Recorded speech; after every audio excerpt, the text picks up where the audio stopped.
Here is a great, deep, and very detailed summary of the passage you gave, written in the simplest and clearest way possible, like teaching a beginner or a child. I'll explain what happened, why it mattered, and how it led to freedom. Time period. The story begins in the second half of the 19th century. That means from 1850 to 1900. What started happening during this time? People in India began to wake up to new ideas. They started realizing something very important. We are being ruled by the British. This is our land. We should rule ourselves. This feeling is called national political consciousness. National. They thought of themselves as one nation, India, not just separate regions like Bengal, Punjab, or Tamil Nadu. Political consciousness. People became aware of their political rights. They began to understand what freedom, self-rule, and justice mean. This awareness grew like a plant turns into a full flower, slowly but fully. That's what the phrase full flowering means. Organized national movement begins. As more and more people became aware and wanted to do something, they started to organize. That means they didn't just complain or stay angry. They came together, held meetings, made plans, and tried to speak with one voice. This was the start of the Indian national movement, a big, united effort by Indian people to get freedom from British rule. Key event: formation of the Indian National Congress, INC. In December 1885, something very important happened. A group of Indian leaders started a political organization called the Indian National Congress, often called the Congress. It became the main platform, stage, or group through which Indians would fight for freedom. The Congress was like a team of leaders who guided the Indian people. They raised their voice against injustice. They asked for rights, equality, and self-rule. And later they started to demand complete independence. The long, brave struggle for independence. Under the leadership of the Congress, Indians fought a long and hard battle. This struggle was not just with weapons, but also through speeches, peaceful protests, marches, writing articles, and negotiating with the British.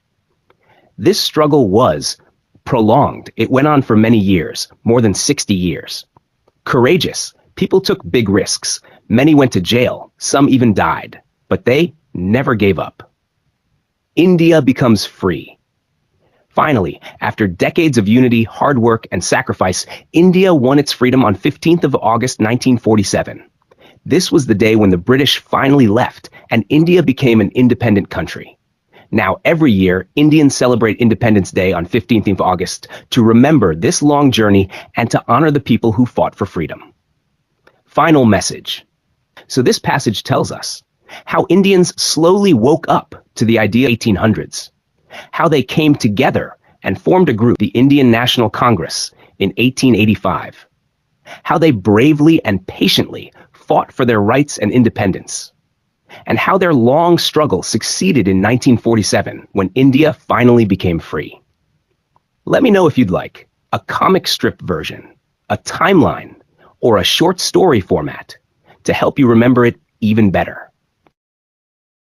Here is a great, deep, and very detailed summary of the passage titled Consequences of Foreign Domination, written in the simplest and clearest possible language, as if I'm teaching a total beginner. Deep, detailed, simple summary. Main idea: the feeling of Indian nationalism, the idea that India should be free and united, grew because of British rule itself. The British came to India not to help Indians, but to use India for their own gain. This foreign domination caused suffering, poverty, and made Indians realize that they were being exploited. That realization became the foundation of the Indian freedom movement. Part 1. Why did Indian nationalism begin? In the second half of the 1800s, many Indians started feeling, India should be free. We should not be ruled by the British. This feeling is called nationalism. Why did this feeling start? Because the British rule created many problems for India. Indians lost jobs. Indian industries were destroyed. British goods replaced Indian goods. People were taxed heavily. Famines happened again and again. Indian voices were ignored in government. So the way the British ruled made people angry and pushed them to fight back. British rule created the conditions for a freedom movement. The British rule brought some things that helped Indians start thinking and organizing. 1. Material conditions, real-world problems. People became poor. Craftsmen and farmers lost their income. There were no proper industries. Indian workers were treated badly. Example, Indian handloom weavers lost their jobs because British cloth was sold cheaply in India. The British made money, but Indians suffered. 2. Moral conditions, feeling of injustice. Indians began to feel that British rule was unfair. They saw racial discrimination. British treated Indians as inferior. British cared only about their own profit, not Indian well-being. 3. Intellectual conditions, new ideas from education. Many Indians who got Western education began to ask, why don't we have rights like the British people in their own country? Newspapers, books, and speeches helped spread these ideas. Example, educated Indians like Dadabhai Naoroji, Surendranath Banerjee, and others began to explain how British rule was hurting India. Part 3. The real conflict, Indian interests versus British interests. Indians wanted good jobs, industries and development, education and social reforms, a government that listened to them. British wanted profit from Indian goods and taxes, to sell British products in India, to control India for political power. This caused a clash of interests. What was good for Britain was bad for India, and vice versa. Example, British protected their factories in Lancashire by closing Indian weaving industries. This made British factory owners rich, but made Indian workers jobless. Part 4. Indians began to realize the truth. Slowly, Indians began to understand that we are poor not because of bad luck, but because British rule is keeping us poor. They realized British rule was the main reason for India's economic backwardness. It was stopping India's progress in every area: economic, money, jobs, social, fairness in society, cultural, Indian art and identity, intellectual, freedom to think and express, political, having our own government. More and more people started recognizing this truth. Part 5. The result: a national movement. Because of all this, a strong national feeling grew in India. People began to organize and unite. They formed political groups like the Indian National Congress, 1885. They started speaking up, protesting, and demanding rights. This was the start of the Indian freedom struggle, which finally led to independence in 1947. Final simple conclusion. The British came to India to make money and rule for their own benefit. This foreign domination caused poverty, suffering, and loss of Indian industries. Indians slowly understood this injustice, and this gave birth to a strong feeling of nationalism. This feeling grew into a national movement to fight for freedom. Would you like a comic strip version of this? A timeline of key ideas and events? A child-style short story version? Let me know. I'll create it in the best, simplest way for you. Here is a great, deep, and detailed summary of the full passage you provided, written in the simplest possible language, like I'm explaining it to someone new to Indian history. This summary brings out every important point, with clear examples, reasons, and connections between ideas. Detailed, simple summary: how every group in Indian society suffered under British rule, and how this suffering made them realize that freedom was necessary. Every group in India was harmed, not just one section, but all parts of Indian society. Rich or poor, farmers or workers, city dwellers or villagers, suffered under the British rulers. Over time, people from every walk of life began to realize that the British government was the cause of their pain and poverty. 2. Peasants farmers were heavily taxed and exploited. Poor farmers had to give a big part of their crops to the British as tax, called land revenue. This left them with very little to eat or sell. The British police and courts helped the landlords, zamindars, who charged high rents, and the moneylenders who gave unfair loans. If the farmer couldn't pay, they would lose their land.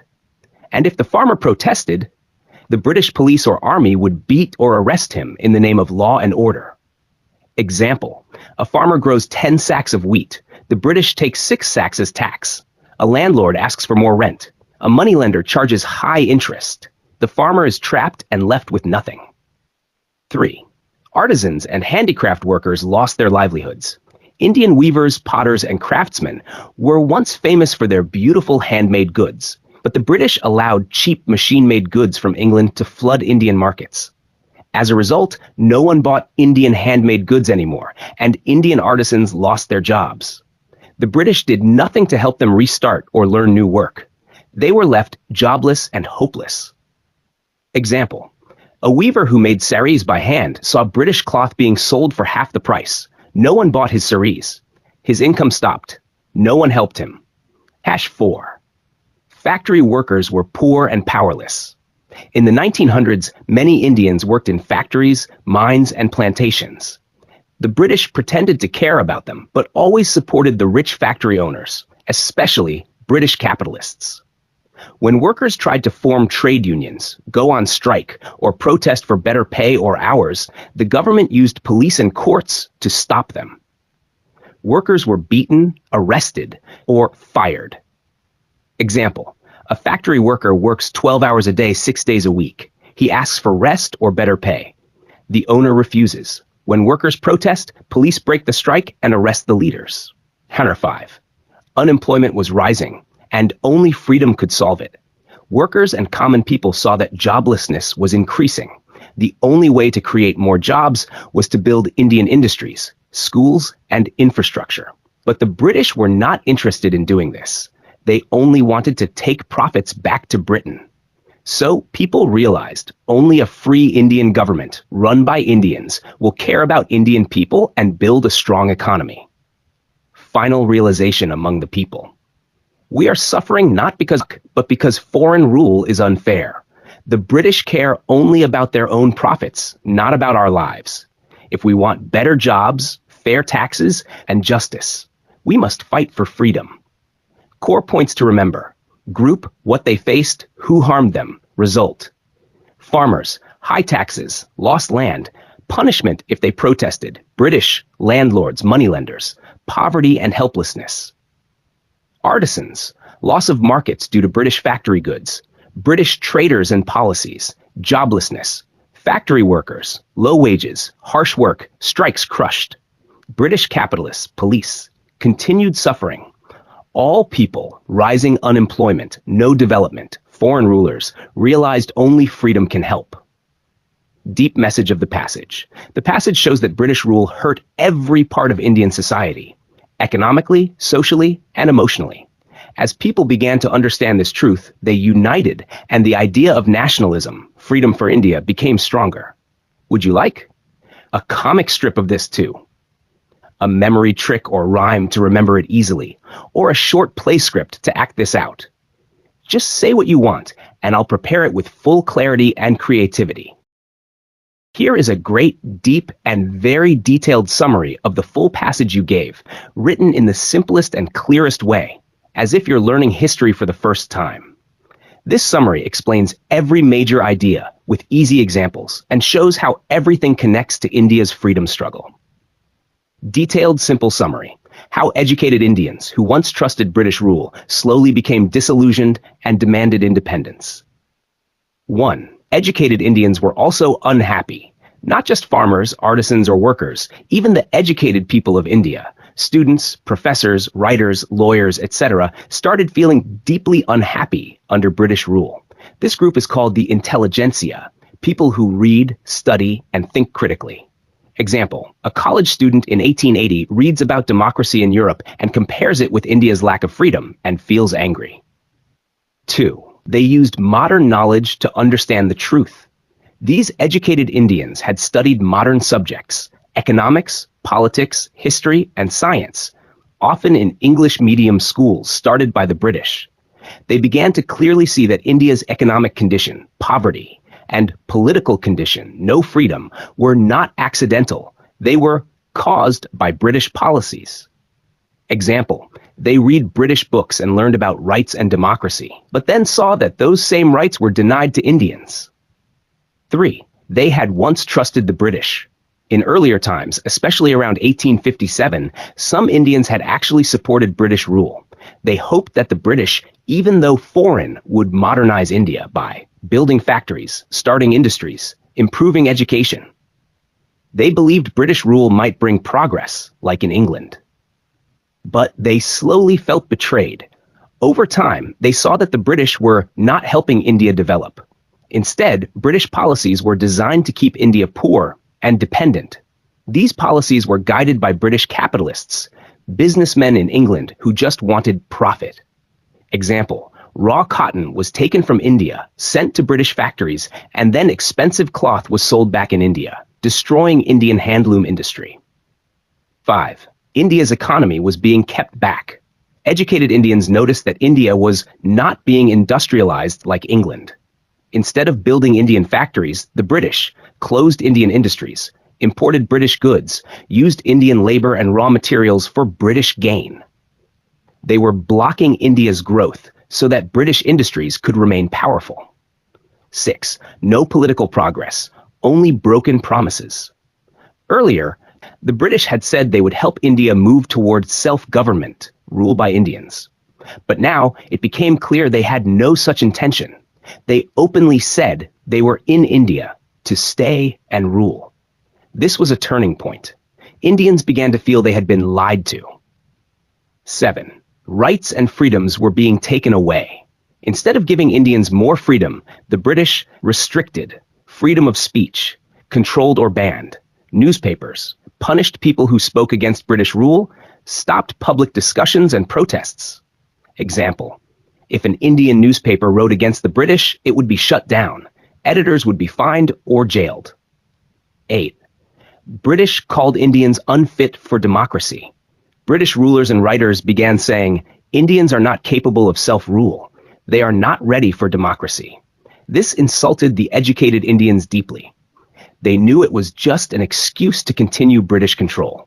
Example, Indian leaders like Dadabhai Naoroji, Gokhale, and later Nehru and Gandhi were far more educated and capable than many British officials, yet denied power. 9. British became hostile to Indian education. At first, the British had helped spread higher education, but now they saw that educated Indians were asking too many questions, demanding justice, freedom, equality. So the British started to reduce support for Indian colleges, limit education access, oppose the spread of modern ideas like nationalism, science, liberty. They feared that more education would create more rebels. 10. This led to a stronger freedom movement. As more Indians became educated and aware of what was happening, they started to unite. They understood that British rule was not helping India, but hurting it deeply. The hope in British promises turned into anger and activism. And this growing frustration helped give birth to organized national movements like the Indian National Congress. Final deep summary in 3 sentences. 1. Educated Indians once hoped British rule would bring progress, but they slowly realized that the British were keeping India poor and powerless.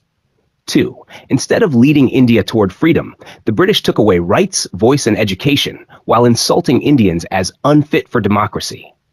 3. This deep betrayal and disappointment gave birth to political awakening and fueled the demand for full independence. Easy visual example. Imagine this like a scene. An Indian student in 1880 reads about liberty in Europe. He looks around and sees British goods in every shop, Indian workers earning less than ever, newspapers being censored, leaders being jailed. He asks, why are we not free? And this question spreads from one mind to millions. Would you like a comic strip version of this scene? A poem or dialogue play based on this summary? Just let me know. I'll create it clearly and creatively just for you. Here is a great, deep, detailed summary of the passage, written in the simplest language, with clear points, step-by-step explanation, and extra background knowledge added to help you fully understand and remember everything. Deep, detailed summary, the awakening of the Indian capitalist class and growing nationalism. 1. Indian capitalist class was new and weak.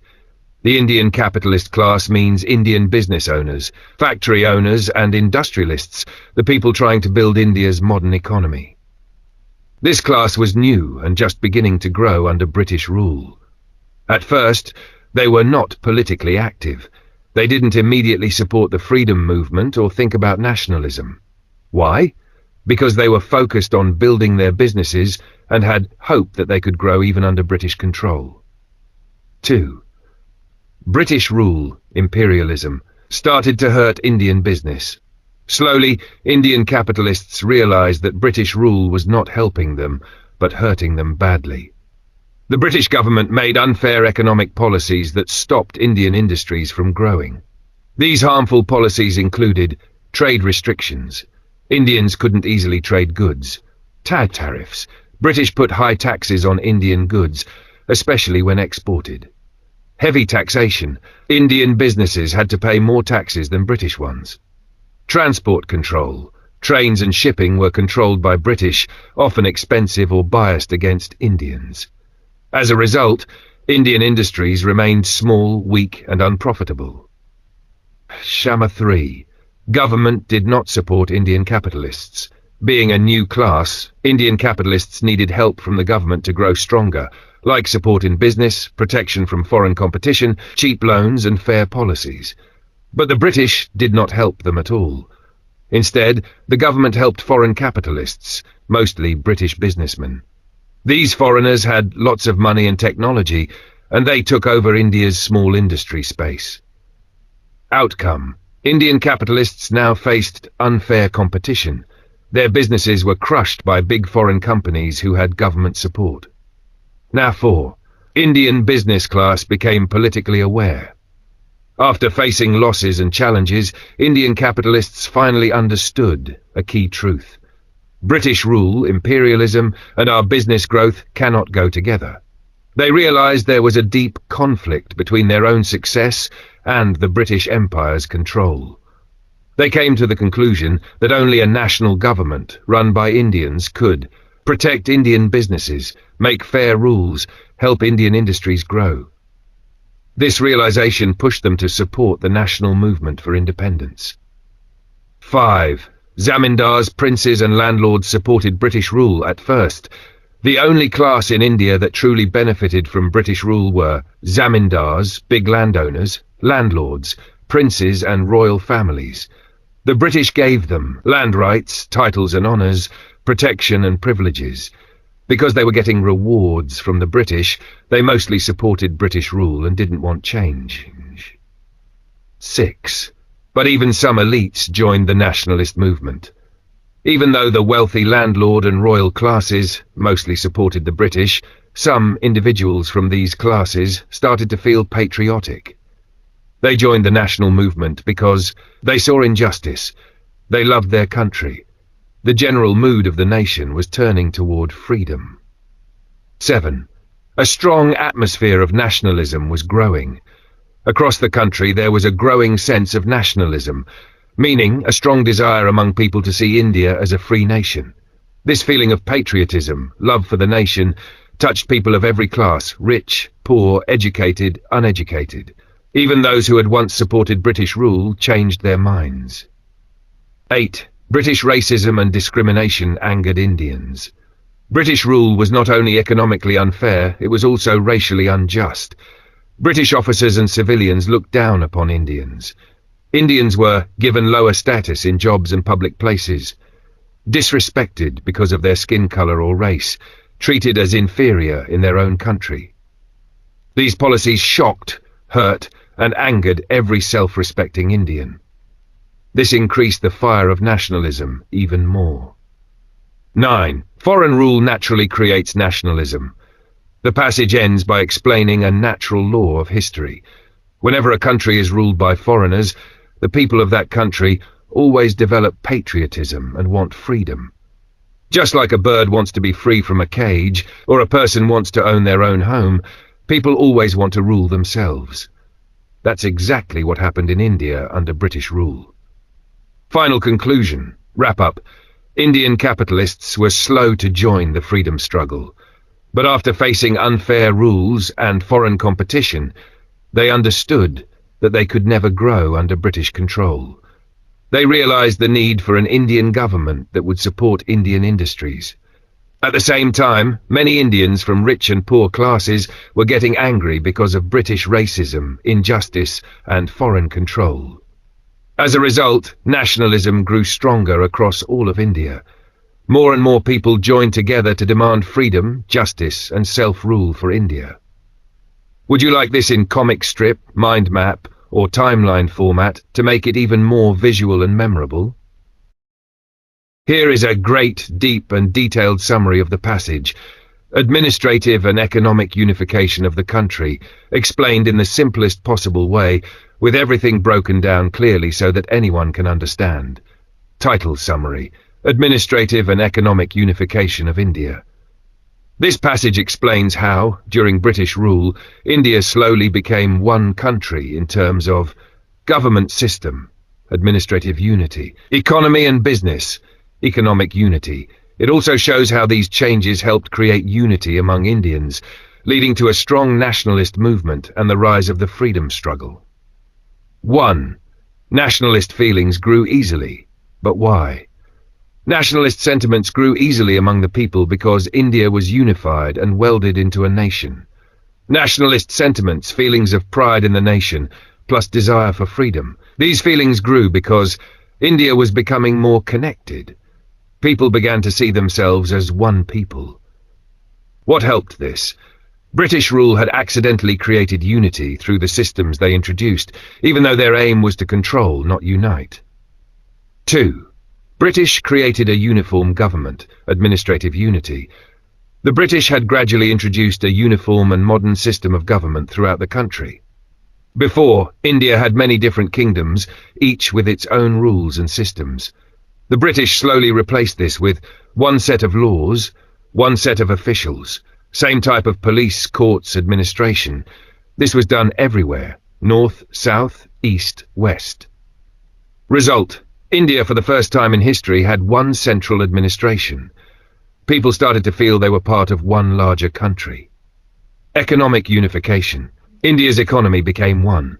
The destruction of the rural and local self-sufficient economy and the introduction of modern trade and industries. What does that mean? Earlier, each village was independent. They made their own food, cloth, tools. No need to trade far away. British changed this. Villages stopped being self-sufficient. They had to buy goods from elsewhere. British encouraged cash crops, factory goods, and imports-exports. Big markets and industries started operating all across India. Result: India's regions became economically connected, not isolated anymore. 4. One area's problem affected everyone. Interlinked the economic fate of people living in different parts of the country. Now when something bad, like a drought or crop failure, happened in one area, it affected prices and food availability in other areas too. Example: a famine in Bihar would cause food prices to rise in Punjab or Bombay. A strike in mills in Bombay would affect cloth prices across India. This proved that India had become one big economic body. Each region was a part of the whole. 5. Railways, telegraph and postal system helped Indians connect. Introduction of the railways, telegraph and a unified postal system. Railways, people and goods could move faster across the country. Telegraph, messages could be sent across cities in minutes. Postal system, one national mail system helped people stay in contact. Result: faster communication, more national awareness. Freedom fighters, thinkers, writers, reformers could now meet, share ideas and plan together. Leaders from Bengal, Punjab, Madras and Gujarat started seeing each other as part of the same national cause. 6. Everyone was hurt by British rule. Rich or poor, Hindu or Muslim. Foreign rule oppressed all the Indian people irrespective of their social class, caste, religion or region. British laws and policies hurt all Indians, no matter who they were. Farmers lost land, businessmen lost markets, educated people were given low jobs. Indians were treated as inferior to white British people. Example: a poor Dalit farmer and a rich Hindu trader could both feel the pain of British policies, just in different ways. Result: Indians started to think, we are all being harmed by the same rulers, we must stand together. 7. People saw the British as a common enemy. People saw that they were suffering at the hands of a common enemy, British rule. No matter your religion, language or job, if you were Indian, you were under foreign control. This shared pain made people feel connected and created a national identity.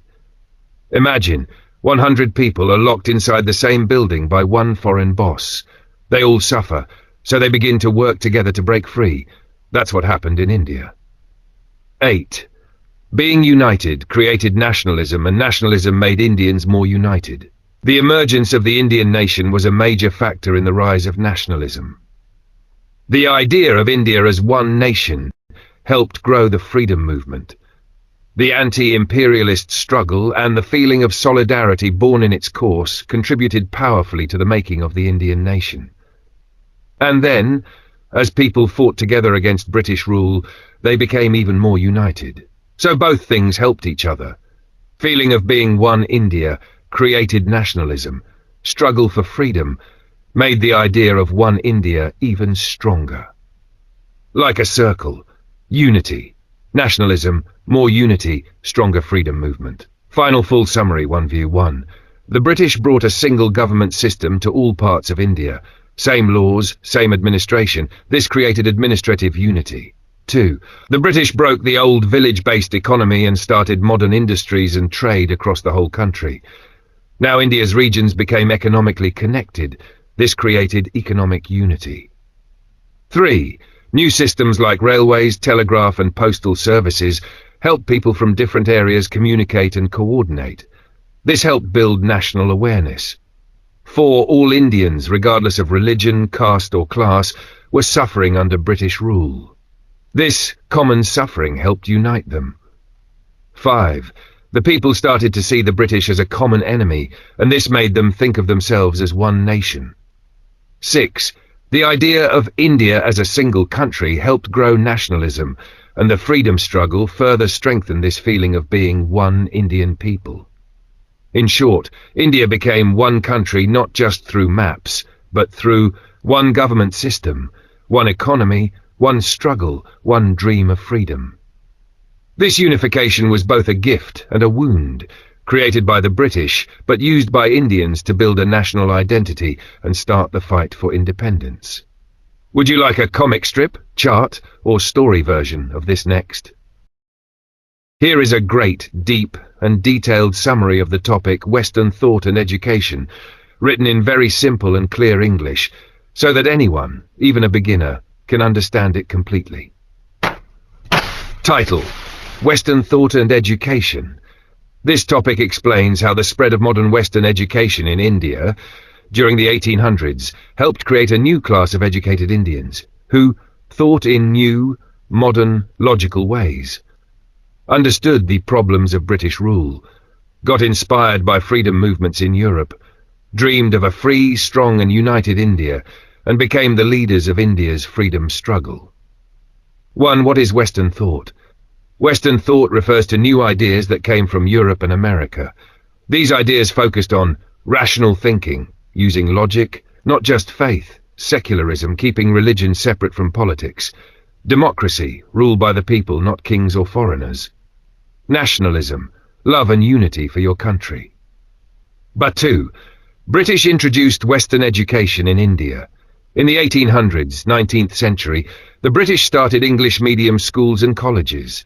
Subjects included science, math, English literature, history, political philosophy.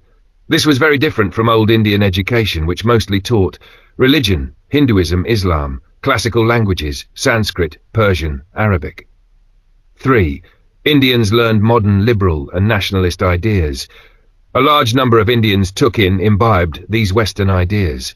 They learned to think logically, rational thinking, support democracy, equal rights and freedom, believe in nationalism, India as one strong, united country, stay secular, respect all religions.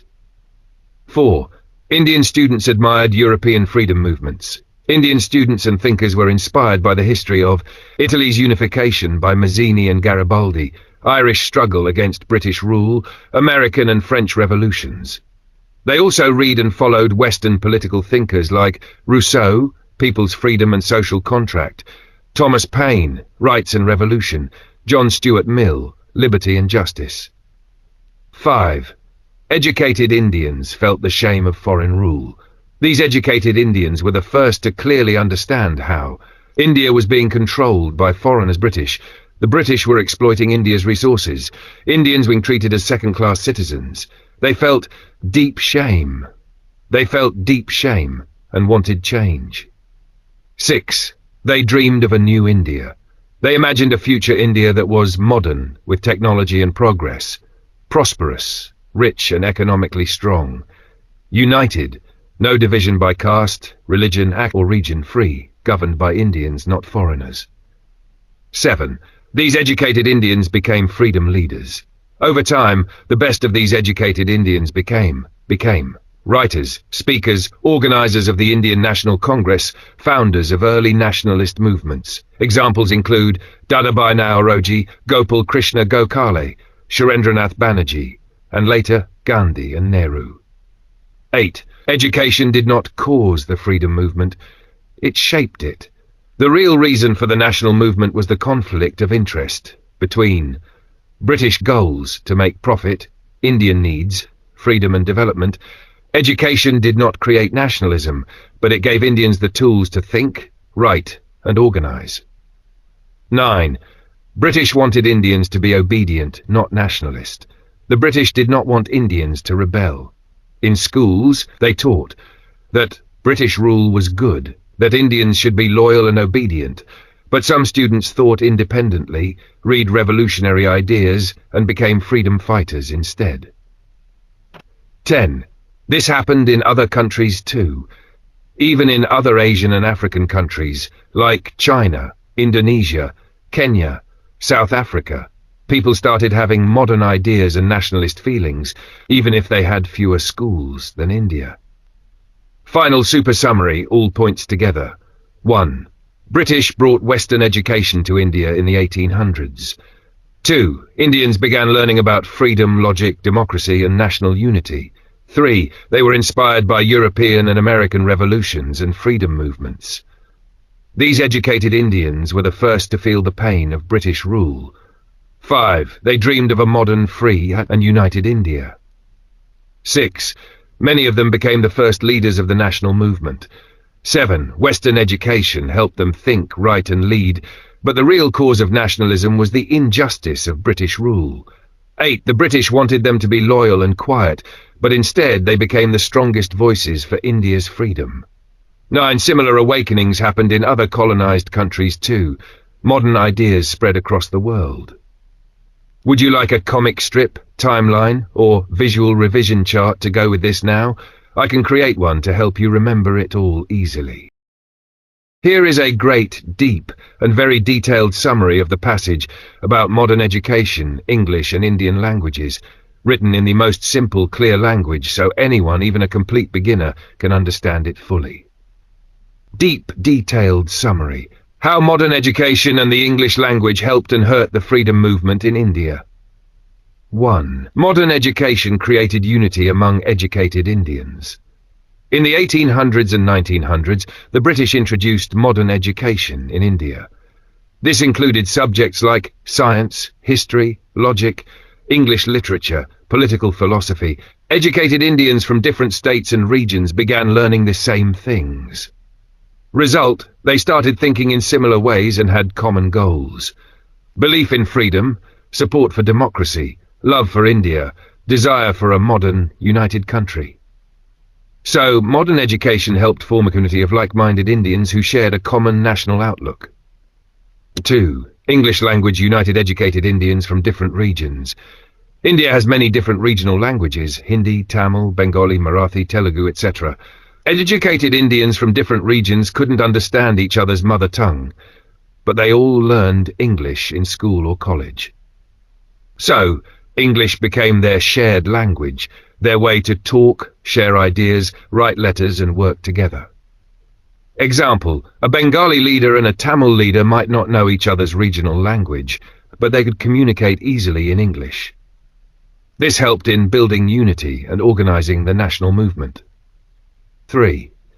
English helped spread modern Western ideas. Through English, Indians read the works of famous Western thinkers like Rousseau, freedom, Mill, liberty, Paine, rights. They learned about European revolutions and nationalist movements in Italy, France, Ireland, and America. Indian writers also used English to publish books and newspapers. English helped introduce modern democratic, nationalist, and scientific ideas to Indian society. 4.4. But English became a barrier for common people. Most common people, especially those in villages, did not know English. They could not read English books or newspapers or attend English speeches. This created a modern knowledge and ideas stayed limited to a small, educated urban class. The majority of Indians living in rural areas were left out. So English became a barrier, like a wall that separated the educated from the masses. 5. A divide grew between educated urban Indians and rural common people. Educated people, mostly in cities, spoke English and had access to modern ideas. Common people, mostly in villages, spoke only Indian languages and could not understand English education or materials. This created a social gap between the two groups. The urban educated elite were often disconnected from the real needs, language, and culture of ordinary Indians. 6. Indian leaders understood this problem. Great Indian leaders noticed that modern education and the English language were not enough. They realized, if only a few people are educated in English, modern ideas will not reach the masses. To awaken the whole country, they must use Indian languages. Leaders like Dadabhai Naoroji, Syed Ahmed Khan, Justice Ranade, Bal Gangadhar Tilak, Mahatma Gandhi, all of them demand more education in Indian languages. 7. These leaders called for a bigger role for Indian languages. They wanted schools and colleges to teach in Indian languages, books and newspapers to be printed in local languages, speeches to be given in the language of the common people. Why? Because they knew, if you want to reach the heart of the people, you must speak their language. This would help the freedom movement become a mass movement, not just an elite movement. 8. Indian language press and literature spread ideas to the masses. Even though the British used English for official work and schools, many Indian newspapers and writers began using Indian languages. The Indian language press, newspapers in Hindi, Bengali, Marathi, etc., grew fast. Literature in Indian languages also spread nationalist and reformist messages. This helped ordinary Indians understand modern ideas, feel patriotic, and join the freedom movement. Example, a villager may not read John Stuart Mill in English, but he might read a Hindi article in his local paper that explains freedom in simple words. Have final combined summary, everything together. 1. Modern education made educated Indians think in similar ways and created unity. 2. The English language helped them communicate, share ideas, and organize politically. 3. It also helped spread modern and Western ideas like liberty, equality, and nationalism. 4. But English became a barrier for most common people who didn't speak or understand it. 5. It created a gap between the urban educated class and the rural population. 6. Indian leaders understood this and demanded that Indian languages be used more in education and public life. 7. They believed true freedom and modern thinking must reach every Indian, not just the English-educated few. Number 8. Indian language, newspapers, books, and literature became the real tools for spreading these ideas to the people. 9. This helped turn the national movement into a mass movement involving millions, not just the educated elite. Would you like a comic strip, infographic, or memory aid for this next? I can make one to help you revise and remember this better. Sure. Here's a great, deep, and detailed summary of the topic. The role of the press and literature in India's freedom struggle, written in the simplest possible language so that anyone can understand. Deep summary. The role of the press and literature in India's freedom movement. 1. The press, newspapers and magazines, was a powerful tool for freedom. In the 1800s and early 1900s, British rule controlled India, and most common people didn't understand what was really happening. Indian freedom fighters and thinkers used newspapers as their main weapon to spread the truth. Through these papers they explained British injustices, taught people about self-rule and democracy, asked Indians to unite and fight for freedom. This helped create a national feeling. People began to think of themselves as Indians first, not just as people of a region or caste. 2. Many nationalist newspapers were started after 1850. In the second half of the 19th century, after 1850, many newspapers were started by nationalists. These newspapers were written in Indian languages as well as in English. They shared ideas of freedom, messages about national pride, warnings about British policies. Examples include Kesari, Tilak, Amrita Bazar Patrika, Bengal, The Hindu, Navjivan, Gandhi. 3. What did these newspapers do? They constantly criticized British policies, showing how taxes, laws, and unfair treatment were hurting Indians. They explained the Indian point of view, what Indians thought, wanted, and needed. They encouraged people to unite, fight injustice, and work for the good of the whole country. They introduced big ideas like democracy, people should choose their own leaders. Self-rule, Swaraj, India should govern itself. Industrialization, India should build its own factories and economy. These ideas helped people dream of a new India. 4. The press helped freedom fighters connect across India. India is a big country with many languages and regions, but the press helped freedom fighters in different parts of India share ideas and plans. Even if they lived far away, they could read each other's articles, learn about protests in other cities, support each other's causes. The press became like a network or messenger for the national movement. 5. Literature also played a big role in awakening the people. Literature includes stories, novels, poems, essays, plays. These were written in Indian languages, so common people could understand. The aim of nationalist literature was to make Indians proud of their culture, show the pain of slavery, awaken feelings of patriotism, inspire courage and unity. 6. Famous writers inspired millions through their words. Here are some great writers who helped the freedom movement through literature. Writer, language, what they did. Bankim Chandra Chatterjee. Bengali wrote Vande Mataram, a song that became a symbol of freedom. Rabindranath Tagore. Bengali wrote poems and songs about India's soul and dignity. Lakshminath Besbarua, Assamese, wrote stories and poems with national themes. Vishnu Shastri Chiplankar, Bharathi, wrote essays to educate, inspire people. Tamil wrote fiery poems about revolution, women's rights and nationalism. Bharatendu Harishchandra, Hindi, used plays and poems to show India's problems and strength. Urdu wrote about Indian unity and social reform. These writers helped people feel, imagine, and believe in a free India. 7. Words became weapons in the fight for freedom. At a time when guns and armies belonged to the British, Indians fought back with ideas and emotions. Newspapers and literature created awareness, shaped opinions, and brought people together. They made Indians realize, we are one people, we must free our land. Final simple summary. The press, newspapers, helped spread the ideas of freedom, unity, and self-rule. It taught people about injustice and gave them hope and direction. Nationalist newspapers connected leaders and readers across the country. Literature, poems, stories, essays helped people feel love for India and join the struggle. Writers in regional languages became heroes with pens, inspiring millions without violence. If you'd like, I can now make a comic strip showing.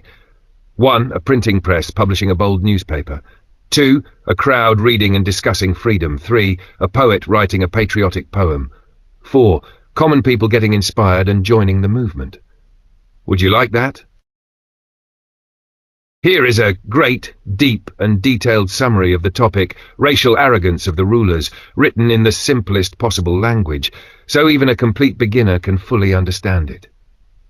Deep, detailed summary, racial arrogance of the British rulers in India. 1. What was racial arrogance? The British rulers believed their white race was superior, better, smarter, cleaner, more civilized. They believed Indians were inferior, less smart, less capable, dirty, backward. This was not just a personal opinion, it showed in their daily behaviour, government systems, and laws. This attitude is called racial arrogance, the belief that one race, British, is naturally better than another, Indians. 2. How did this affect Indians? Every Indian, no matter if they were rich or poor, Hindu or Muslim, Brahmin or Dalit, was treated as lower than even an ordinary British person. They were often banned from British-only clubs, not allowed in certain schools or train compartments, spoken to rudely or disrespectfully, seen as dirty or uncivilized, no matter their education or achievements. This caused shame and anger in many Indians. 3. Injustice in the courts. In any legal case between a British man and an Indian, the court would often automatically believe the British man, even if he was lying. An Indian's word in court was seen as less trustworthy, even if there were many Indian witnesses. In 1864, a British historian, G.O. Trevelyan, admitted that one British person's word is considered more powerful than the words of many Indians. This unfair legal system gave immoral British men the freedom to cheat Indians, take their land, disrespect them, and still win in court. 4. British behaviour in daily life. British people often refused to sit next to Indians in trains, invite them to clubs or parties, speak politely or as equals. Even highly educated or wealthy Indians were treated like they were still less. For example, Gandhiji himself was thrown off a train in South Africa just for sitting in a whites-only compartment, even though he had a valid ticket and wore a suit. 5. How this led to national unity. These insults were shared by all Indians, regardless of their religion, language, or caste. For example, a Muslim doctor, a Hindu lawyer, a Sikh professor, and a Dalit farmer all were treated as inferior by the British. This shared pain made Indians realize we may be different from each other, but the British see us all as inferior, so we must fight together. This created a common bond, the feeling of being Indian first, beyond caste or religion. 6. Emotional impact. Indians felt ashamed of being treated like second-class people in their own country, angry at being insulted, ignored, and treated unfairly, awakened to the idea of freedom, dignity, and equal respect. The British wanted to divide and rule, but their racial arrogance actually helped unite Indians emotionally. 7. Summary in one line. British racism hurt Indians deeply and unfairly, but it also helped all Indians of every background feel united and pushed them to fight together for freedom and respect. Final simple takeaway. Racial arrogance equals British thinking they were better than Indians. Indians were treated like second-class citizens in their own country. Even the law favoured the British in all situations. This caused deep national shame among Indians. But this shared humiliation helped them see, we are one people. Let's unite and fight for our dignity and independence. Would you like a comic strip to show this visually next?